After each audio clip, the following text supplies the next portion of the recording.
It is Music Link with Kimmy Diamond. I am your host, Kimmy Diamond. Okay.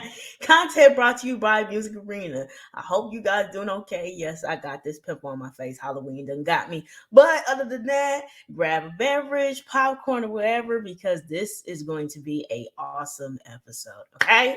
I guarantee you that. Now, we are going to hit off with the first segment called Bar Time. Bar Time is where we're talking about singles and, bars and certain singles that's released from artists and just dissecting them. Now, a disclaimer. We're trying to keep this PG-13. So, of course, some words are switched to be more, teenager friendly, kid friendly, just in case if you're watching around kids. Okay. So first, we want to start off with Corso by Tyler, the Creator. Okay, this song is specifically off of his album called "Call Me If You Get Lost." Okay, his recent project that he released. So he said, "And tell the mofo's at Sony that I'm not calling. I'm plotting on a Billy chilling in my garden." Now, this bar right here, he specifically mean like, listen, I have other business ventures that I'm in, and Sony has like some rights to his music. However, he is like more he's into more other things, you know what I mean? Like from the clothing line, all this stuff, all the business ventures that Tyler the Creator is in. Sony is the least of his problems. He's like, I'm busy trying to expand, and that's all I'm trying to do. So, yeah, Sony is not a priority right now. So that's what that bar meant. Secondly, he said, "Catch me in my other crib." That's my AKA hurricane proof. All the views, it's like a baby. Okay, now if you were 2000s child, all right, you would know, you would remember Hurricane Chris. Hey, baby. Hey, okay, so that's what that bar meant, just acknowledging hey, baby. And bring me back to my childhood. Yeah, that was my favorite bar right there. And then next we have "Call Me Mr. Always on Some Ish That You Never Seen." In that mansion, living single chick, I'm Maxine. Now, oh my goodness. Now, if you a 90s child and if you love living single, you would know, what I'm saying? Maxine is one of my favorite characters on Living Single. So the fact that he even made a shout out to Maxine was like, oh my goodness, see, we here. And Tyler the Creator, him saying Mr. Always on Some Ish You Never Seen. Tyler the Creator is like one of those artists who is just different and not similar from everybody. Always the outcast, always like doing outlandish things. However, he is being himself, and that's one thing I do appreciate about Tyler the Creator is that he's always himself. He ain't trying to be anybody else. You know what I mean? And he broke down a lot of, opened a lot of doors for a lot of things. And he's absolutely creative. You know what I mean? His mind is like one of a kind. So, yeah, if you heard "Call Me If You Get Lost," if you haven't checked that out, you know what I'm saying? And this is one of my favorite tracks off that album. Very hard, okay? And shout out to DJ Drama as well. Next, we have Big Nas by Nas, okay? This song was actually supposed to be released along with his masterclass that we mentioned a couple of episodes earlier that he's involved in, basically, breaking down storytelling, the art of storytelling, which is cool because that is down his alley. First bar we have, "Please remind me to watch my step while I balance on edges.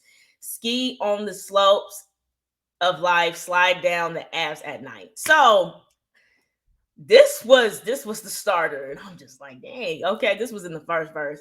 So he's basically talking about the fast life and how it is, you know what I mean? And this is kind of double entendre.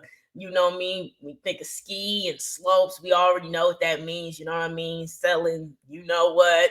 You know what I mean? That kilo around at night in the abs. So, this was also a double entendre, but also this bar right here, "Ski on the slopes of life," saying how, how when you skiing, you moving fast, you moving at a fast pace. So again, a double entendre. I love it. Is amazing. And yeah, I do like this bar here. This is very creative. We already know that Nas is very creative when it comes to bars. That's in his alley. All right.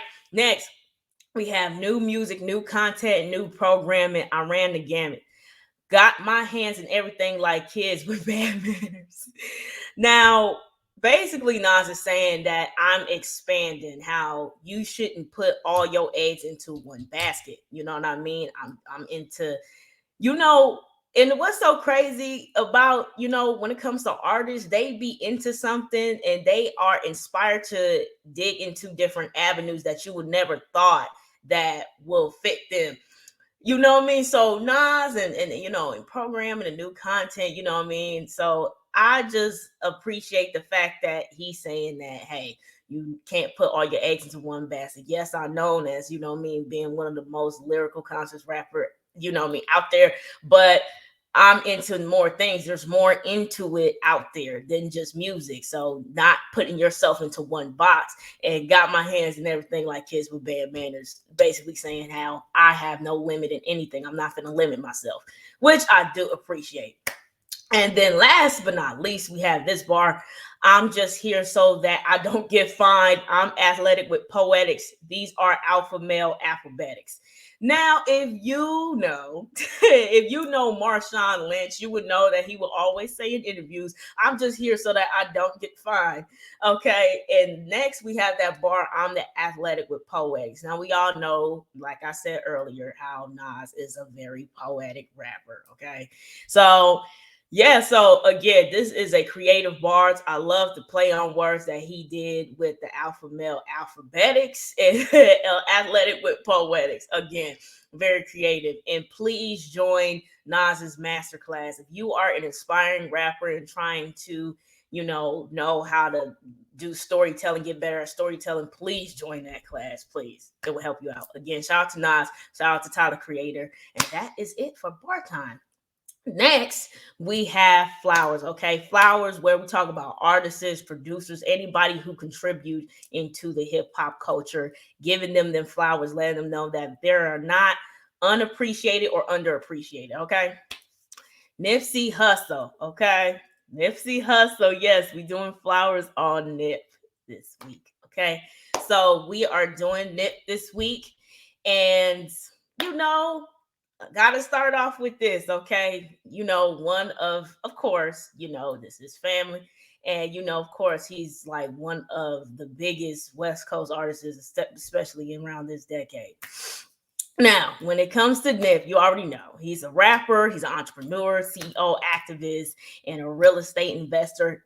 A whole bunch of plethora of things, okay? And of course, he came from South Central Los Angeles, okay? Ow. All right. So, yeah, you know what I mean? And of course, he grew up in a gang environment, as y'all saw, especially in his early music. You will hear that, coming from his music, how he was breaking down and really just explaining that lifestyle in his early music. Of course, later on in life, he started to involve, so he didn't rap too much about, like the gang culture like that. He will mention it, but it won't be like over saturated. You get what I'm saying? So he is one of the founders of the Marathon Clothing. Okay. And I forgot to bring my hat out here, but he is one of the founders of the Marathon Clothing along with his older brother Samuel. Now, I got my Crenshaw hat, I got my Crenshaw stuff and stuff like that, and I forgot to bring that out. But I forgot to bring that with me. But yeah, he's one of the owners of the Marathon Clothing. Okay, that is located on Crenshaw and Slauson in Los Angeles, of course. And of course, he is one of the founders of All Money In Records. Okay, so yeah, we got artists on there releasing music and content even till this day. And also he's involved with Vector 90, a co-working space for aspiring business owners from communities that have less or no tools. You know what I mean? To where it's kind of hard to get some motivation where I'm from because not that many people, and I'm speaking in in their terms. It's kind of hard trying to succeed where I'm trying to go when not so many tools is available for me. So that's what basically Vector 90 is about, which is a nice concept because there is a lot of kids out there that have bright ideas. They just don't know where their outlet is. And Vector 90 is definitely what that's for. And he was involved with the Destination Crenshaw project, and that project is basically about the history and culture of South Central. Okay. And also he was featured on YG's FDT. Okay, I can't say that. I can't say what the what actual title is because we're doing this show, but you know what I mean. And that was one of his activist moments, you know what I mean, and really like standing up for people of color, especially the black and brown community. All right, that song is big still to this day. Okay, it takes a real stand-up person to do something like that, to make that kind of move, you know what I mean, because usually rappers, they don't make political like moves and statements. So for YG and Nipsey Hussle to make that statement, it definitely was a big moment, especially with them being from separate neighborhoods. He volunteered and donated 10,000 along with Puma for to the 59th Street Elementary School in South Central, along with some shoes to the students. Okay, this was also one of his philanthropic moments. Okay, and you see all the kids, it was about the kids. Okay, and yeah, he was decided to be involved with anti-violence organizations, and that was part of his move. And as you see, as Nip was evolving into like a better person, you see that he was doing features and collaborating people with people that was from rival neighborhoods or from a rival, from a different color as him. He was trying to bring some union into peace in South Central, and that was one of his dreams. Now, hopefully one day that would happen, but that was one of Nip's goals, and Nip accomplished a lot. You know what I mean? And y'all know the story. Epic Records, I'm sorry, after Epic Records, he created All Money In, and he started to be independent until, of course, he signed with Atlantic Records to release Victory Lap, as we know, that was released on February 16, 2018. Yeah. Okay. I was trying to make sure that I was on track. Okay. Because I was talking so fast. But yes, Nip, you know what I mean? Y'all know that's my bro. But Nip was involved a lot. This is not everything. Mind you, this is not everything that Nip was involved in. Okay, that Nip has done. I was just pointing out the key points. Okay. And of course, I have a limited time, but I'm trying to make sure that I pointed out the key points that he was involved in. All right. And Nip will forever be the king of Los Angeles. He definitely was a stand-up guy, and of course, I want him to be acknowledged, and the fact that he's acknowledged all over the world warms my heart because for a while, if you're from LA, you know who Nipsey is, you know what I mean, especially in the very beginning, you know what I mean. Not so many people outside of LA knew who Nip was, but Nip, you know what I mean? If you're from LA, you definitely know who he was, and definitely know the beginning stages of him. So of course I have to acknowledge, my hometown hero and my bro, Nipsey Hussle. And again, long live Nipsey Hussle. Hustle forever. The marathon continues. Okay. And if you want to shop for the marathon clothing, go to the marathon clothing.com. Okay, that website only. All right, that's the only official merchandise you can get it. Okay, so I have to make that clear. So again, long live Nipsey Hussle. Love you, bro. Next, we have Biz in Music. Okay, we usually call it Biz After Music, but we have to call it Biz in Music just for this specific reason. Okay, Meek Mill. Okay.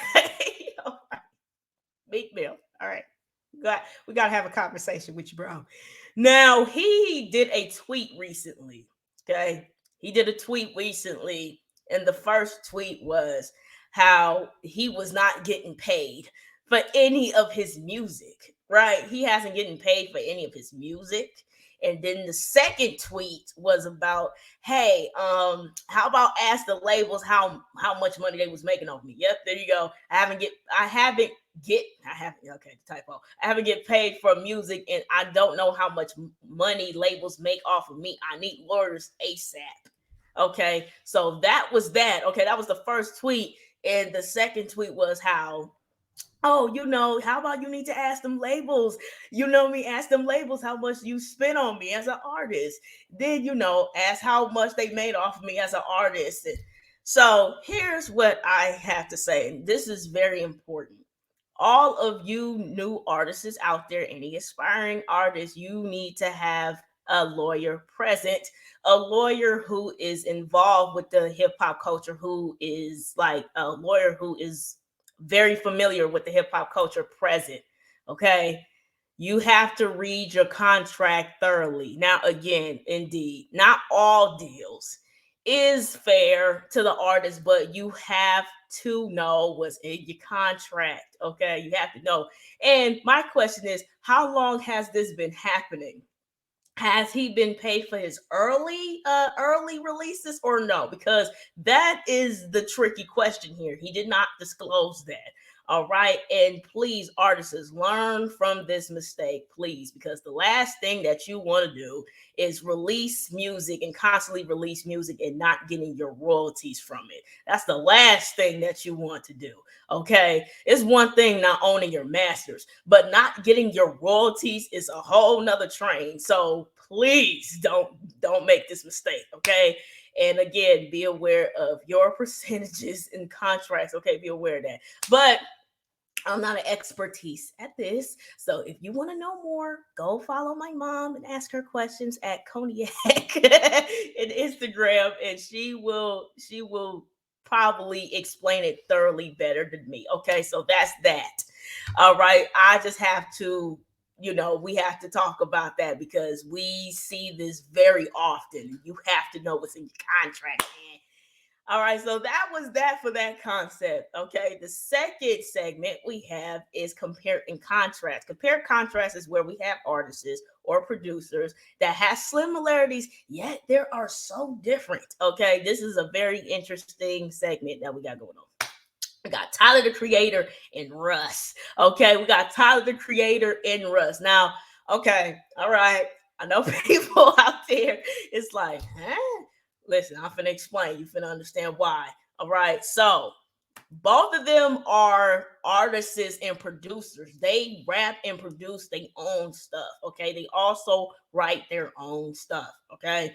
And they both came out around 2011. All right. We all know that, Tyler the Creator came out with Yonkers. And Russ, he actually, came out, in a MTV show. So that's what they begin. They came out at the same time, which I find that crazy. And they both had a collective and label. All right. So Tyler the Creator, our future Wolf Gang, but our future. And then Russ has Diamond. I hope that I pronounced that right. Diamond Crew. So they both have their own labels. You know what I mean? And they are both signed to Columbia Records. That is amazing, right? Okay, like the similarities was tripping me out. And they are both considered, the genre of alternative hip hop, which is amazing. And of course, they both produce and written, arranged their own music, like I said earlier.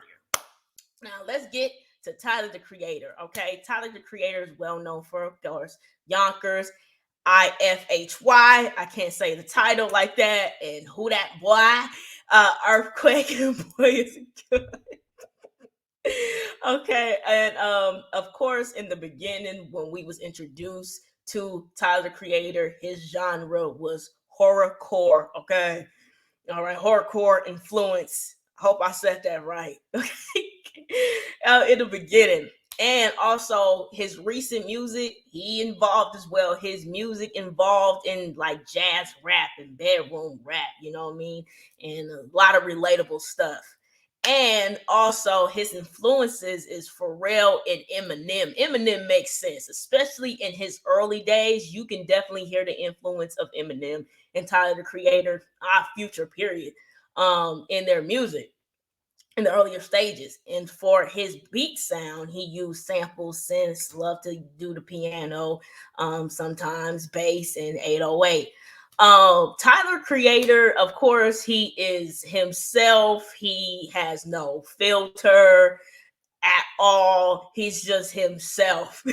And I love that. And of course, Tyler Creator is involved with other business ventures like, golf, the clothing, and, everything else. He had Loader Squad, the TV show, and a plethora of other things. You know what I mean? He even had like a Gulf Wayne carnival, if I'm not mistaken. But yeah, like he definitely like doing a lot of stuff. Now, Russ is well known for do it yourself, losing control, what they want, and ride slow. Okay. Now, with Russ, he was independent until he signed with Columbia Records. Okay. And his music is a mixture of hip hop and R&B. Like his music is very like smooth. All right, it's very writable, like it's very vibey, and you like vibe to it. That's how I describe his music. And his influences is also Eminem. All right, 50 Cent, Lil Wayne, Drake, J. Cole, and Kanye West. Which makes sense. I do understand the Kanye West influence. I do hear that. And I do hear the J. Cole influence as well. I do hear that. And he uses 808 snare, hi-hat, and focuses on the melody of the beat, which I watch a video on, and that's how I got the notes. And I was just like, oh, okay, all right.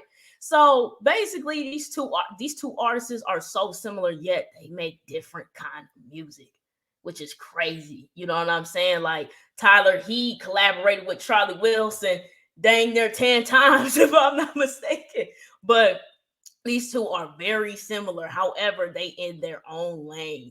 And again, shout out to both of these artists. Shout out to Tyler, the creator. Shout out to Russ. And this was just a good compare contrast. I was just like, this was good. This was a good pick.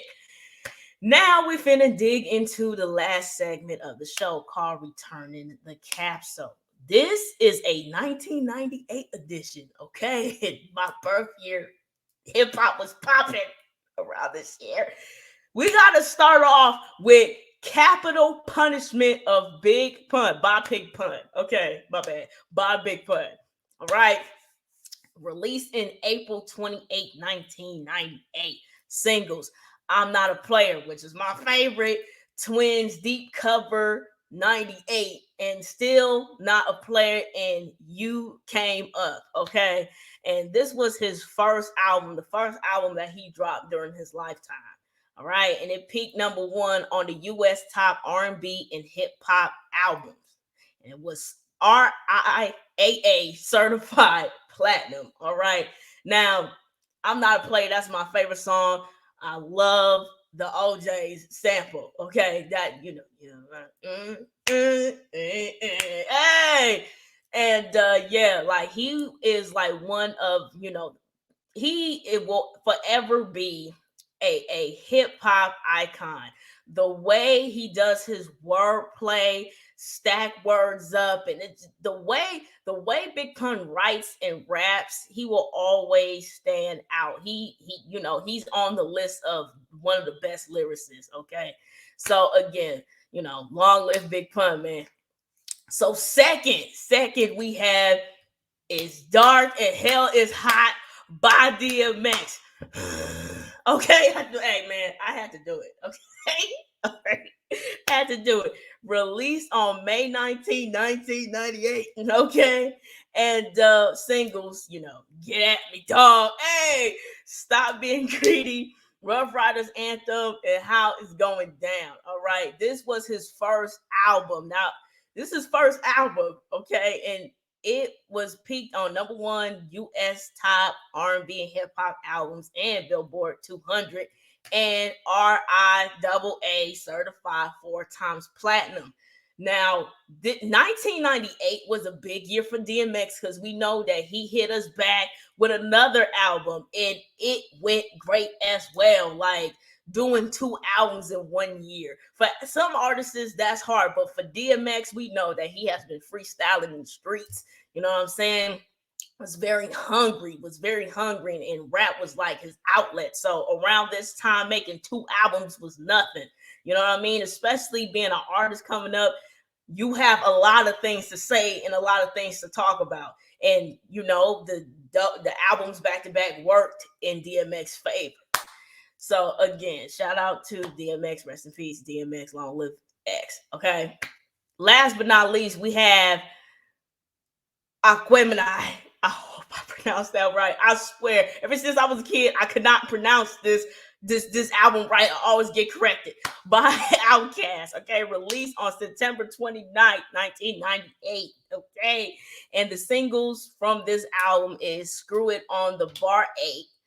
Rosa Parks, which is my favorite song, and The Art of Storytelling Part 1.